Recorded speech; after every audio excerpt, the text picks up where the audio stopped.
Welcome to Living the Next Chapter. It's an author podcast, unlike all the other author podcasts out there, because it's hosted by me, Dave, and I'm not an author. So if you want to meet authors and hear the stories behind what they've done and their books and all the great things, come and get a taste of a podcast done differently. It's Living in the Next Chapter. Thanks for being here. Thanks for pressing play. Hey everybody, welcome back to Living the Next Chapter. I have a book in my hand, which I love, Lights Out. It's a gorgeous book, and you can, for those listening, that's it right there. Richard is on the podcast. Richard has written an amazing book. My wife and I are battling for control of the book because we're both enjoying it at the same time. So that's causing some interesting conversations in the house. But Richard's here on the podcast. He is going to paint with a broad stroke and lots of colors and bring light to our podcast today as an artist and an author. And I'm excited to have Richard here on the podcast. You're going to love this guy, and you're going to love Lights Out, the new book from Richard, and more books coming in the future. Richard, welcome to Living the Next Chapter. Well, thank you so much, Dave. It's delightful to be here. I really am looking forward to the next chunk of time to talk about whatever you want to talk about. All right. Okay. Well, you've signed up. You're here. We're going to get the most out of you in our time together. I'm excited to have you here. Richard, tell everybody where you are in this big world of ours. I currently live in Chicago, or actually west of Chicago, in a suburb called the Fox River Valley. And I'm originally, though, from Boston, born and raised in Boston. I moved out here actually 20 years ago now. I'll eventually be going back to New England. I'm a New Englander at heart, so probably in the next 2 or 3 years or so. Awesome. Your journey as an author. I know we talked about that you do painting, you do a lot of different stuff. You were really good with all things to do with advertising and marketing. That's kind of part of your big chunk of your background. The idea of writing a book, though, like, did somebody come up to you one day, tap you on the shoulder and say, "Hey, Richard, you should be an author"? Like, how did this all start for you? Well, it started, I've had a number of ideas for stories kind of rattling around in my head for a while. I had a list, and I think there's maybe 8 or 10 ideas. I have written a couple of screenplays and thought that the story ideas could be screenplays. Some of them I thought, well, to do this justice, it would have to be a novel. But honestly, the idea of writing a novel seems so overwhelming to me. Even though I have spent the last now 4 decades writing for a living, writing advertising copy and blog posts and radio and video, scripts and all of that, the novel just seemed very overwhelming. So about 1.5 years ago, I was between jobs and said, you know what? I have some time. Let's give it a go. And I was hooked. It really poured out of me. In 4 months, I think I got 80% of it written. So it was just the book, as you'll see, it moves quickly. It came out the same way. One of the things that I'm really grateful for is that 4 decades of writing experience, because that sort of informed. I didn't have to think about mechanics. I didn't have to think about structure. I didn't have to think about, grammar and the things that can hang up a lot of, perhaps newer writers. And I think I had discovered my own voice some time ago. So there was this comfort in writing it. And then I had to put it down for actually 2 years because I took on 2 full-time jobs that really owned me. And then about a year and a half or so ago, I picked it up again and then finished it. And it took me another probably 3 or 4 months to finish it, polish it, get it to to where I felt it was done.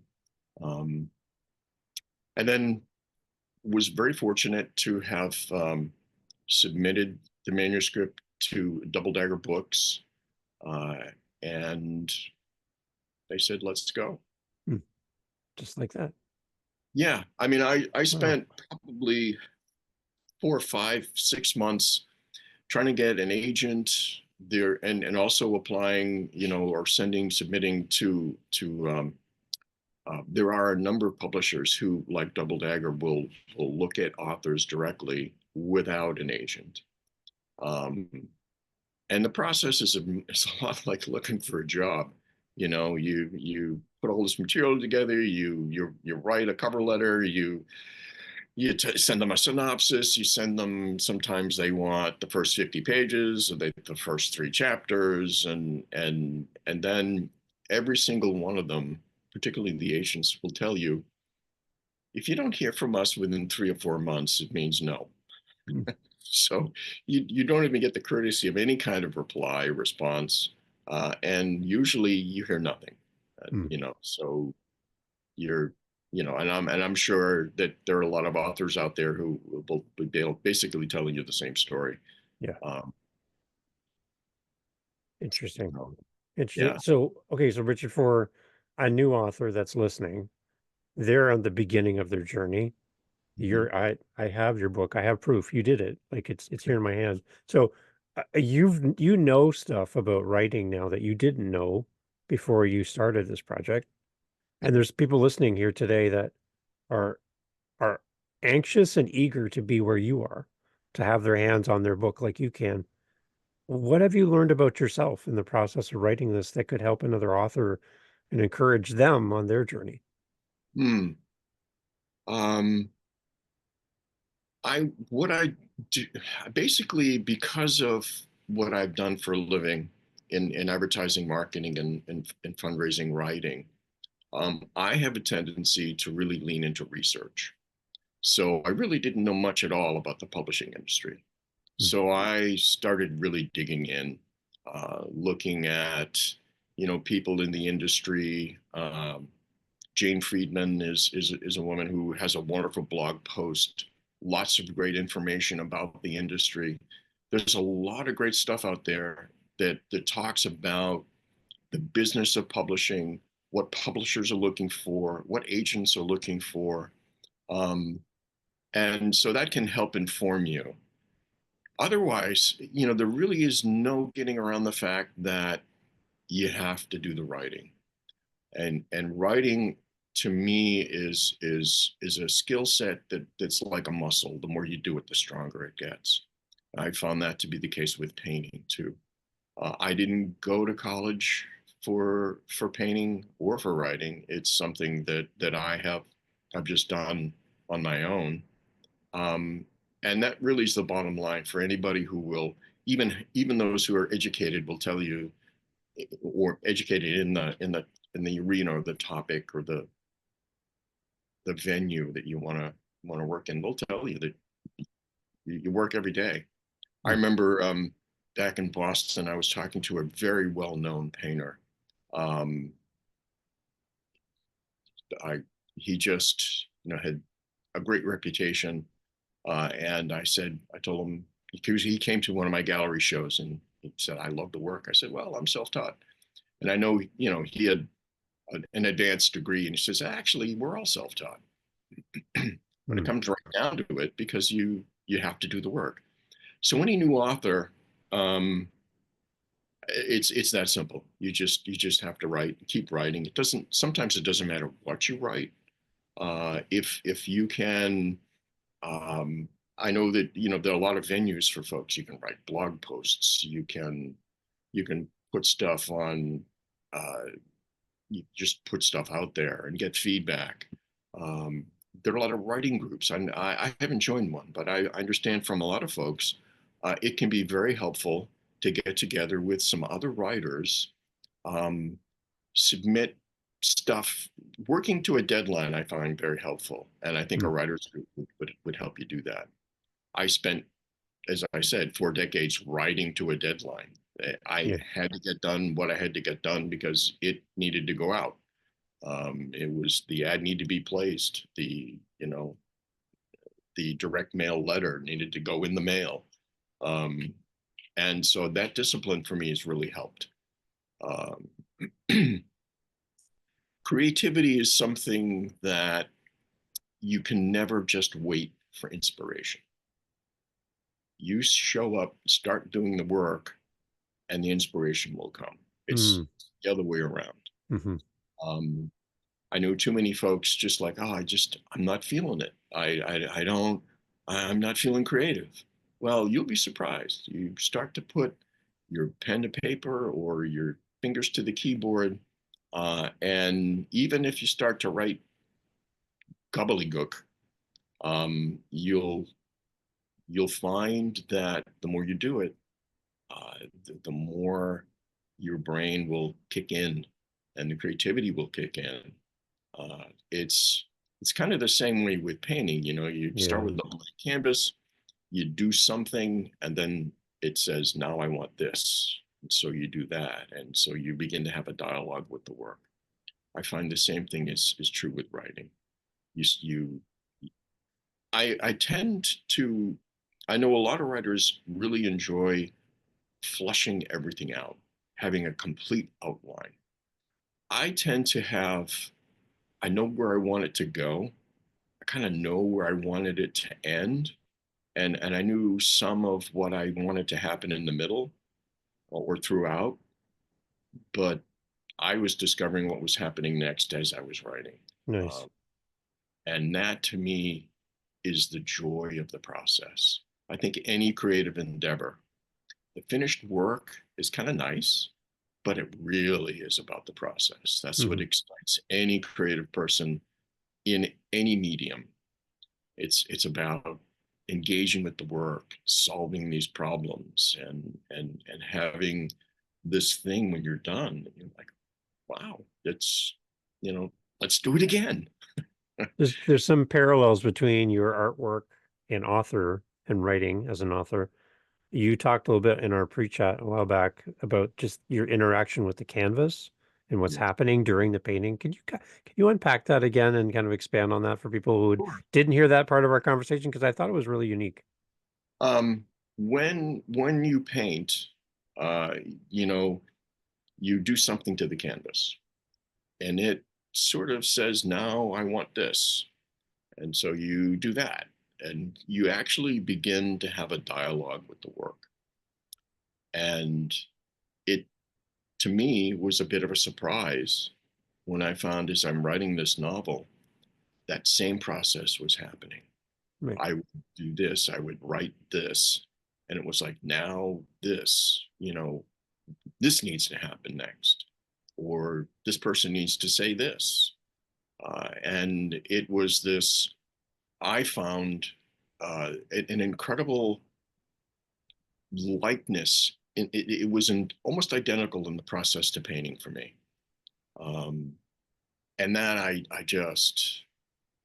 was enamored, with that. And once I really discovered that, it was easy for me to get into zone, to just trust that I'm going to start to write and something's going to happen and I'll know what needs to happen next. Same thing because I've been painting for about 35 years.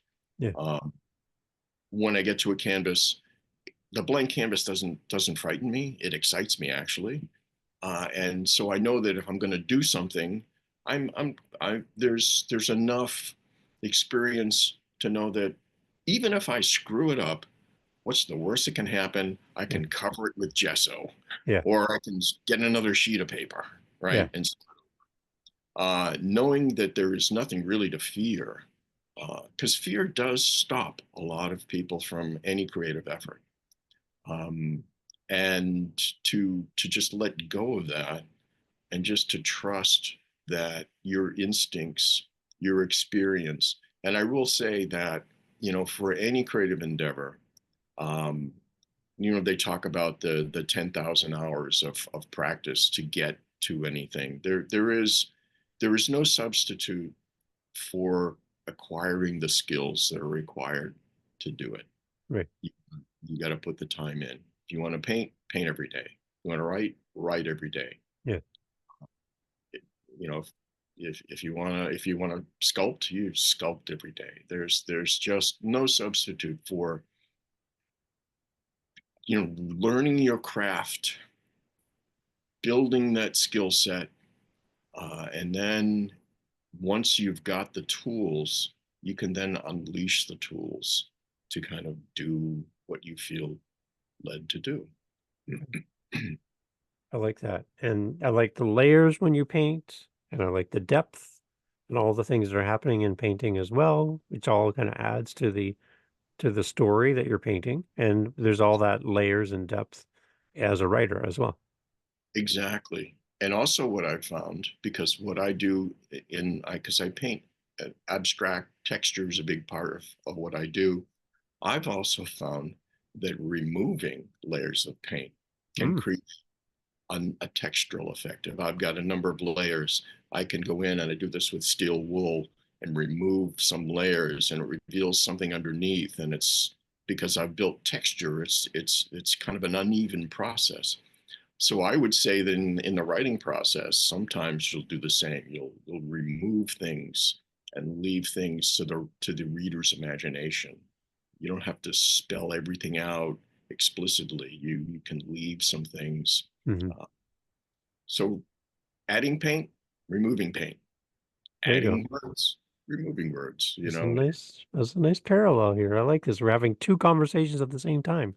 It's the art painting podcast and it's the author podcast all in one, everyone. So there you go. Yeah, yeah, yeah. Okay, so take us into the story, Richard, because I want to switch over to the readers who may or may not be authors in the future, but they're looking to fall in love with their next favorite author, which would be you, and they're going to fall in love with Lights Out. Give us an overview of what are we going to find in this story? I'm holding the book. I'm ready to read it for the first time as a listener. What's your love letter to me as a reader? What do I need to know about this amazing book in my hands? Well, the idea for it started as an idea about a decade ago. One of my younger brothers lives in Massachusetts. He lives on Cape Cod, and he was volunteering to restore a lighthouse there. And he called me up. He said, I know you're good at research. We need to have the light that's at the top. It currently only goes out 3 miles. When it was originally built, the light went out 13 miles. We'd like to restore it to its original 13-mile distance. Are there companies out there that still make these things? And I'm like, I'll check. And so I did. I started researching, to find actually that there are more lighthouses here on the Great Lakes than on either coast, and companies here in the Midwest that actually do, build lights. All of them are solar powered now. Hmm. So I gave them the name of a couple of companies. That's what's kind of started the idea. The way my mind works anyway is, oh, lighthouses, they are these wonderful things. They're guides for sailors. The foghorn, kind of as a voice in the in the mist and the darkness. um Gee, what would happen? Could somebody do something bad with a lighthouse? Hmm. So that's kind of was the impetus. So my antagonist uses lighthouses for destructive purposes. Hmm. Uh, he shoots missiles from them and he causes some destruction with them. Um, my protagonist is a woman. Initially, when I got this idea, I was gonna make my protagonist a man, and special forces guy, and in the CIA and all of this. And I said, you know what? Actually think I could have more fun if this was a woman. Now, I'm a father of 3 adult daughters, Hmm. and I've been married for over 50 years. So I think I have a pretty good idea of how women Hmm. think Hmm. and how they might react in a situation. And in many cases, I've discovered that women are actually tougher than men. Hmm. That's, Agreed. and so I made my protagonist a woman, Eve Tian, who was from Quebec, which is actually where my roots are from. My great grandparents came from Quebec, and actually I can trace my roots to Quebec back to 1634, And so that place as a place for her origins was a natural fit. Um, she lives on the Isle of Orleans, or Isle of Orleans, and uh, I probably screwed that up. Anybody who speaks French, Sounded I great to me. Yeah. I'm 98% French and 2% Native American, but I'm terrible at the language, much to my grandmother's chagrin. Um, in any event, so I have her, she was one of the only women to make it into Canada's Special Forces, Joint Task Force 2. She served in Afghanistan, and because of her leadership and what she did in Afghanistan, she got the CIA's attention. They recruited her, offered her dual citizenship so that she could now have access to top secret information. And I happen to make her an artist as well. The idea of the warrior artist kind of goes back to ancient Japan. You know, samurai were skilled warriors, but they also wrote poetry and they also painted. You know, there's this wonderful balance in I think um, in a warrior who isn't just all savage, right? Right. Yeah. So in her case, she's a painter. I put her in Boston. I put her in an area where my studio for 12 years was, with that setting. Um, and uh, the storyline follows that they catch wind of a domestic terrorist group. There's something in the air about Boston being a target. So she and her team, she actually leads or is a co-leader of the Boston's Homeland security folks. There's a team set up in Boston, and she's a co-leader of that. Um, and so basically, the narrative is kind of following. I'll let you. You'll have to unpack it. Yeah. It does start with a practice run for shooting a missile and destroying an oil tanker uh, in Wisconsin, off the coast of Wisconsin. And that was again practice for what is a second and then third phase of destruction. And there's a political reason for that. There's a senator with an agenda that requires another kind of 9/11 event to take place in order for what he's proposing and the bill that he is uh, developing and is moving through Congress. With it also has sort of a secret agenda in it that gives him in particular specific power. So Interesting. All right. So, Richard, who would you say this book is for? Maybe age-wise and also audience-wise. Who are you kind of focused on as a reader? if you like Tom Clancy thrillers, if you like um, oh uh, Follett, um, I'm a big fan of Louise Penny, who writes the Gamache mysteries. Hmm. Uh, I love the way she paints characters and gives the interior lives of folks. And she's just has wonderful use of the English language. Um, if you like thrillers, with political thrillers with lots of action, I had a friend of mine read it who, in his review, said, "I I couldn't put it down. I tend to not really like violence, but in spite of that, I couldn't put it down anyway, and had to and had to read it anyhow, you know." Um, so there's if you just if you like a good thriller, um, this I think feeds the need. And based on some of the reviews I'm getting, I'm actually blown away that what people are saying. Some people compared it to Tom Clancy, said it's very much like Tom Clancy. Someone compared it um, to another novel. The writers just escapes my mind right now. Another well-known author, Yeah. has that same kind of intrigue, and somebody said it gave him nightmares.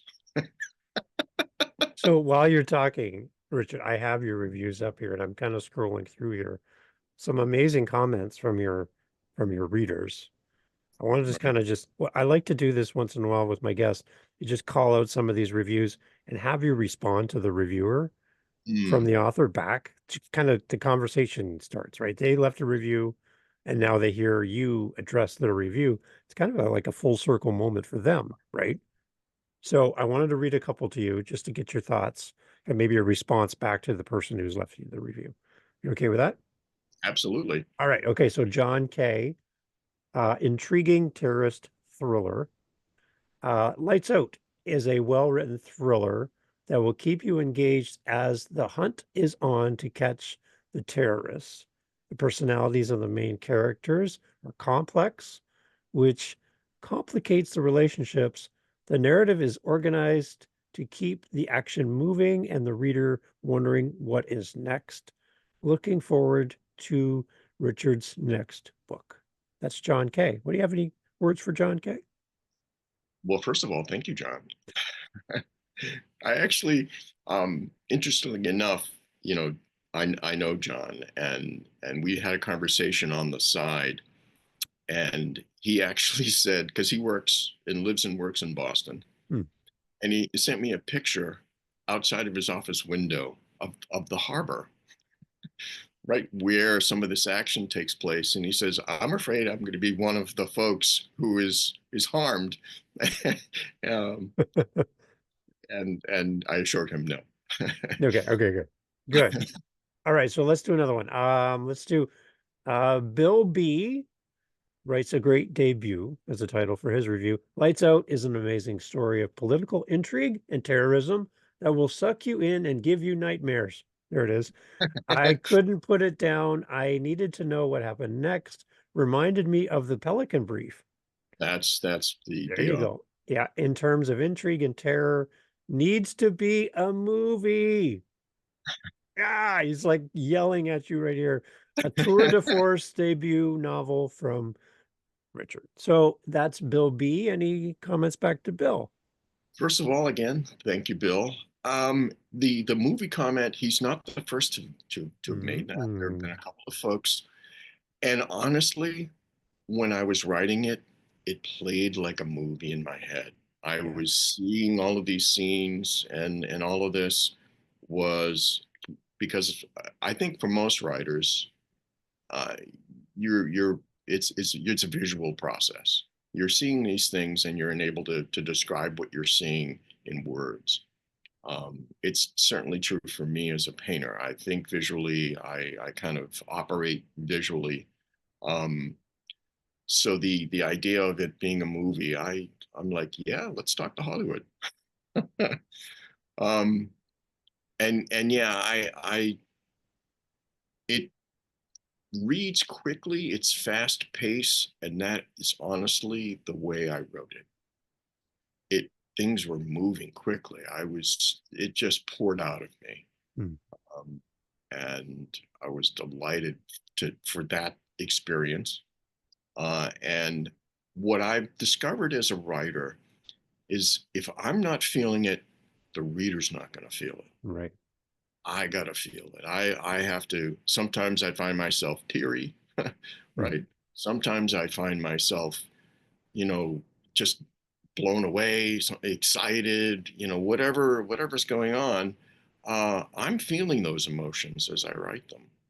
Um, and I've discovered that if I'm feeling it, the reader's going to feel it. If I'm not feeling it, if I'm not moved by what I've written, then no one else is going to be either, yeah. right? That's probably another good note for writers. You're saying something. I think you're writing something maybe because you think it needs to be there, But if it's flat, if it's just kind of not moving the storyline along, or not moving the narrative along, or the character's arc along, you might want to rethink it. Because if you're not feeling it, your reader isn't going to feel it. In the process of writing the book, Richard, was there ever a part for you where you got stuck or you didn't know what to do next and you were kind of like had to take a moment to reorganize your thoughts? And you kind of mentioned a little bit about your characters kind of leading you a little bit in the process, but Yeah. was there a part in this at all where you're just like, I don't know where to go next here? If I didn't know where to go next, actually, there were lots of sections where it was sort of unknown. Good. Um, but I could sort of, by what happened prior and where I wanted it to go in Mhm. the end, I was able to kind of move that through. Again, that's part of the process, right? Um, Especially for me, as I mentioned earlier, I'm not a big bullet by bullet outline writer for Yeah. novels. Yeah. Um, I will say that sometimes what I wrote, and in that moment, I'm like, okay, now I have to go back and set this up. Right. How would I do that? Well, Yeah. somebody should say this, or maybe this should happen, so that now this makes sense. Yeah. So that's part of the process too, is as you're moving the narrative along and you want this to happen next, it's like, okay, I got to drop something in earlier that kind of sort of hints at this, Yeah. or would make this a logical thing to happen next. So there was a bit of a structural sort of like, sometimes I view writing as sort of like um, building blocks, Mm. right? And there's almost a structural thing that happens in my head, right? It's like, well, if I'm building this, then I've got to put this underneath it, and then I can put this on top of that, and then this on top of that. There's a sense of structure that's almost three-dimensional to me sometimes. Mhm. Okay. Yeah. Because I'm picturing that, and every single step in that process matters. It's like I think back like, you have 12 steps to take you from the main level to the upstairs of your house. What step's the most important? Well, they all are. Like without the first one, there wouldn't be the 12th one. So every step matters, right? So you kind of have to go through all those steps to get to the finish line. Exactly. And then I'll say that after it's done and you think, oh, this is great, you have to go back in Mm, and have to go back in. I would say I went back into the whole manuscript probably, I don't know, 10, 12 times from beginning to end. And each time I I would, as I'm going through it, I'm like, oh, let's add this. It adds a little bit more color. Or this person should say this instead, or in addition to that, right? mhm. And in each time you going through, that's it. Really, as any writer will tell you, the writing is really the rewriting. It's the polishing. That's what really makes it shine and sparkle. Um, and I will caution, particularly a new writer who feels that it's done, it's complete, it's finished. I'm going to send it off. Don't. Mm, right. Don't. Go through it at least one more time. Yeah. And you might want to go through it, leaving some time between each edit, Yeah. because if you give yourself some time, step away from the work, and I find this is actually true for painting too. Mhm. If I'm stuck in either the writing or the painting, I leave it alone. You come back to it again with fresh eyes. You can see things you didn't see before, Yeah. and this is especially true for writing. Um, so really resist that temptation to send it out, because you're really excited. There is an emotional, Yeah. you are just like, this is good. This is ready to go. I can't wait to show it to the world. You know, resist that temptation. Right. Yeah. And Yeah.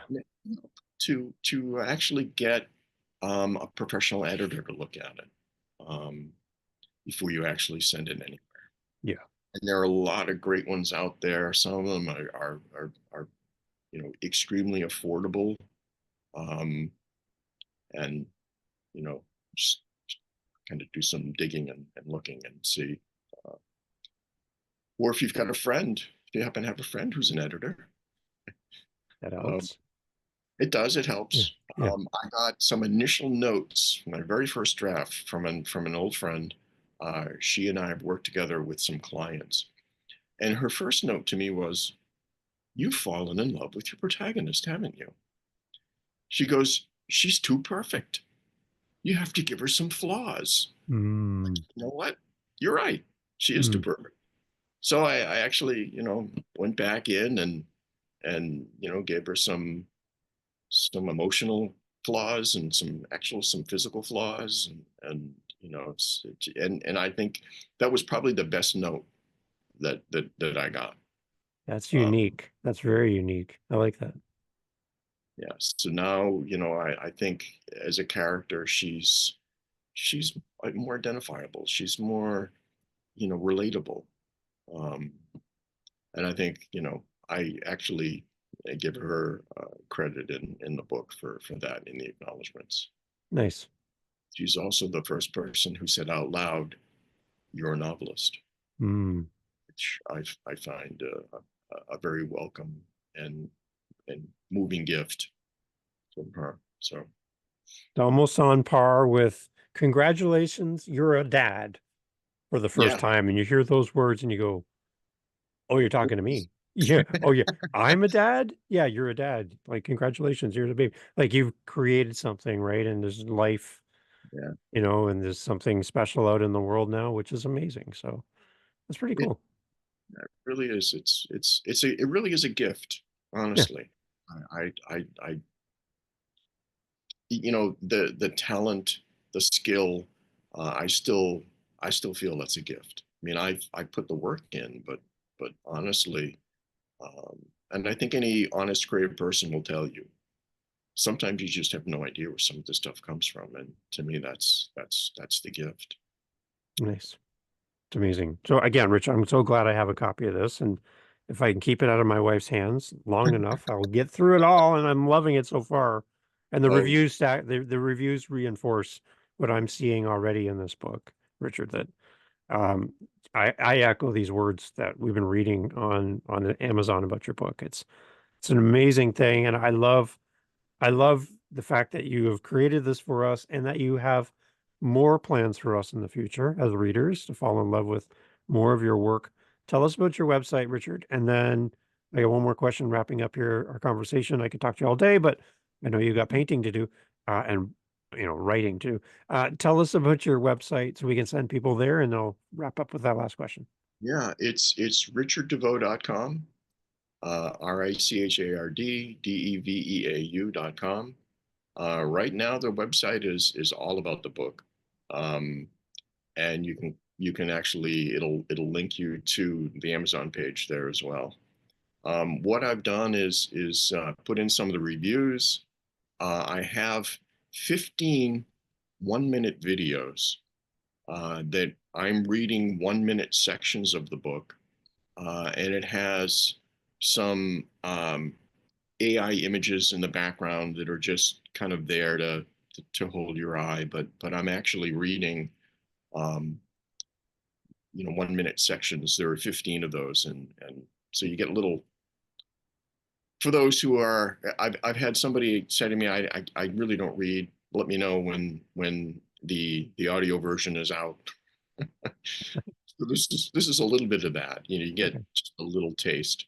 And the reason it's a minute is that tends to be, I think TikTok drives a lot of this 1-minute videos. Um, People can, hold you. You should be able to hold somebody's attention for at least a minute. Mhm. And also for me, having come from the advertising background, writing 1-minute commercials, particularly radio spots. TV commercials are now 30 at the most, 15, Yeah. 10. So I'm used to kind of squeezing in a lot in a little space. In this case, it was easier. I pick a section. I started right at the beginning and then skipped around a little bit because there was sections that made a better minute than others, right? So that's where the book is currently, and at some point I will have my copywriting stuff in there and my painting stuff in that site. So it'll all be housed in one. That's in progress right now. Excellent. As we wrap up, Richard, the name of the podcast is Living the Next Chapter. So I kind of use that as one of my questions time to time. You did mention that you are working on new projects for your authorship and all that, which is exciting. I'm going to leave it wide open. It can be about your books in the future. It can be whatever you want. But how, Richard, are you living your next chapter? I have actually finished the second novel. Nice.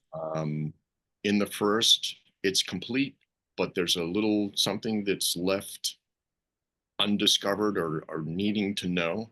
I have solved that in the second novel. You also get to know Eve a lot better, some background, some of her experiences, some of the folks that she served in Afghanistan with, some of her Afghanistan experiences, and it too, that's complete. I